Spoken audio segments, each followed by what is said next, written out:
तो प्रधानमंत्री की लोकप्रियता और अमित शाह की इलेक्शन इंजीनियरिंग, इन दो ने बिगड़े हुए उत्तर प्रदेश को बना दिया।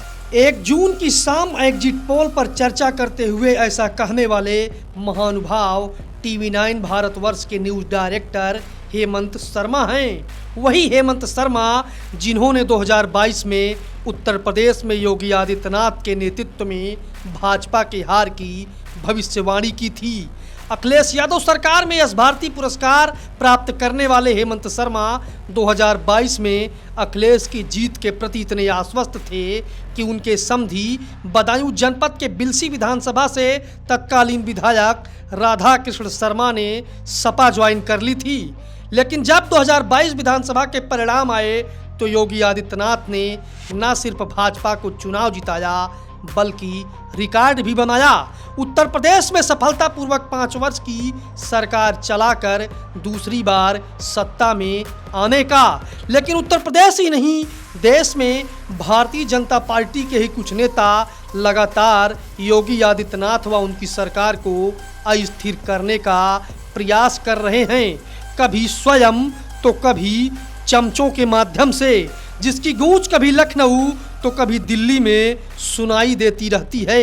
कुछ वर्षों पहले योगी आदित्यनाथ को हटाकर महाराजगंज के एक बड़े नेता को उत्तर प्रदेश का मुख्यमंत्री बनाने की चर्चा चली थी। उसके पीछे कौन लोग थे, इसके बारे में लखनऊ का लगभग हर पत्रकार जानता है। जी हाँ, तो बात हम शर्मा जी की करते हैं। वाराणसी के रहने वाले हेमंत शर्मा भाजपा के चाणक्य कहे जाने वाले अमित शाह के करीबियों में गिने जाते हैं।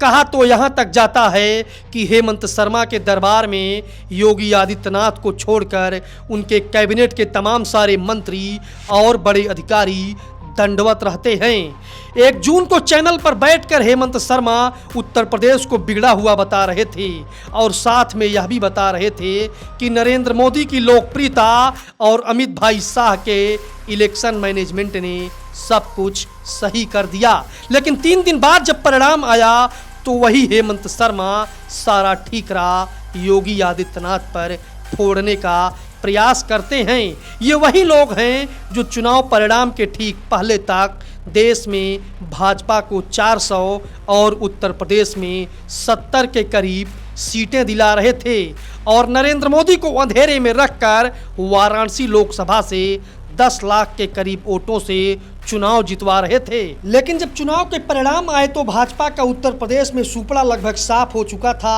और तब वह माथा खोजा जाने लगा जिस पर ठीकरा फोड़ा जाए। निश्चित रूप से उत्तर प्रदेश में सबसे मजबूत माथा योगी आदित्यनाथ का है।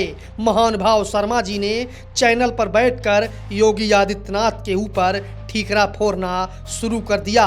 वहां से खाली हुए तो अमर उजाला में एक लेख लिखा जिसकी पहली लाइन में उन्होंने लिखा कि योगी का करिश्मा फेल हो चुका है और हेमंत शर्मा ने पहली ही लाइन में अखिलेश को हीरो बताया। बताएं भी क्यों ना, अखिलेश ने ही तो यश भारती दिया था और उस दौर में दिया था जब केंद्र में भाजपा की सरकार आ चुकी थी। हेमंत शर्मा ने अपने लेख में यह भी लिखा कि उम्मीदवारों को लेकर जनता में नाराजगी तो थी लेकिन उससे कहीं ज़्यादा प्रदेश में सत्ता विरोधी लहर थी। बुलडोजर बाबा का जादू खत्म हो चुका है, ऐसा लिखकर हेमंत शर्मा अमित शाह को क्लीन चिट देना चाहते थे क्योंकि पूरा प्रदेश यह जानता है कि उत्तर प्रदेश में सारे टिकट किसने बांटे थे। उत्तर प्रदेश में कुल 30 उम्मीदवार ऐसे थे जो तीसरी बार चुनाव लड़ रहे थे, जिनको और कुछ अन्य उम्मीदवारों को बदलने की बात जब योगी आदित्यनाथ ने कही तो योगी आदित्यनाथ को नज़रअंदाज कर दिया गया और परिणाम क्या हुआ ये सब जानते हैं। अखिलेश यादव को हीरो बताने वाले शर्मा जी ने यह नहीं बताया कि जब चुनाव नरेंद्र मोदी के नाम पर हो रहा था और टिकट अमित शाह बांट रहे थे तो योगी आदित्यनाथ की जिम्मेदारी कहां से हो गई। लेकिन उत्तर प्रदेश को बिगड़ा बताने वाले शर्मा के निशाने पर योगी आदित्यनाथ ही हैं। जनता इस बात के भी इंतजार में थी, शायद शर्मा जी यह भी बताते कि उत्तर प्रदेश में अस्थायी डीजीपी पिछले 2 वर्षों से क्यों नहीं है। डीजीपी की नियुक्ति में गृह मंत्रालय की क्या भूमिका होती है और गृह मंत्री कौन है। कभी केशव प्रसाद मौर्य, कभी पंकज चौधरी तो कभी अरविंद शर्मा को मुख्यमंत्री बनाने की खबरें, बीच बीच में वह कौन लोग हैं जो चलाते रहते हैं। इसके बारे में भी अगर शर्मा जी विस्तार से बताते तो बढ़िया रहता। आगे हेमंत शर्मा ने अपने लेख में यह आरोप लगाया कि राजपूतों के विरोध को रोकने का कोई प्रयास योगी आदित्यनाथ की तरफ से नहीं हुआ, लेकिन शर्मा जी को यह भी बताना चाहिए था कि राजपूतों का विरोध शुरू किस प्रदेश से हुआ और जिस पुरुषोत्तम रूपाला के कारण यह सब कुछ हुआ वह किसका खासम खास कहा जाता है।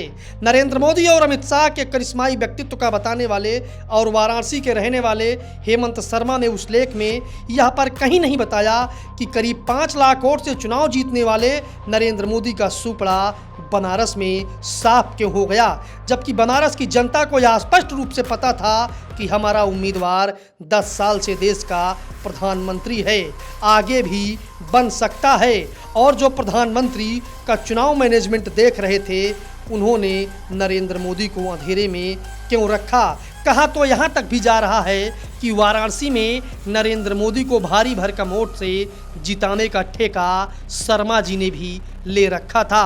2024 के लोकसभा चुनाव की ही तरह 2 साल पहले 2022 में भी सपा को बहुमत की सरकार बनाने की घोषणा करने वाले शर्मा जी चुनाव परिणाम आने के बाद पूरी तरह से गिरगिट की तरह अपना रंग बदल चुके थे। उस समय भी उन्होंने जीत का श्रेय योगी आदित्यनाथ को बिल्कुल भी नहीं दिया, बल्कि उल्टा उन्होंने कहा कि उत्तर प्रदेश में बड़े इंजन ने छोटे इंजन को उभार दिया।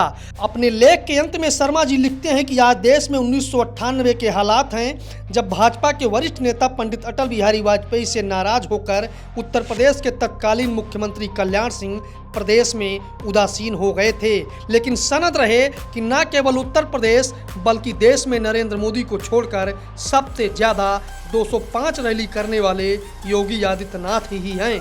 शर्मा जी ने यह नहीं बताया कि जब पूरा देश कोविड की चपेट में था तो उत्तर प्रदेश के तत्कालीन कानून मंत्री ब्रजेश पाठक स्वास्थ्य विभाग पर प्रश्न चिन्ह क्यों उठा रहे थे और कथित रूप से योगी सरकार को अस्थिर करने की कोशिश करना व हेमंत शर्मा के चैनल द्वारा उसको एक मिशन की तरह से चलाकर योगी आदित्यनाथ की सरकार को बदनाम करना कहां तक तर्कसंगत था।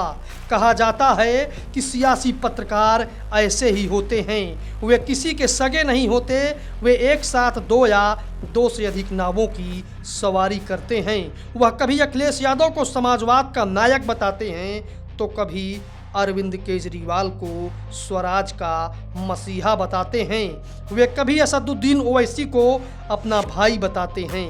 क्या करे साहब, सियासी पत्रकारों को मौका परस्त कहा जाता है।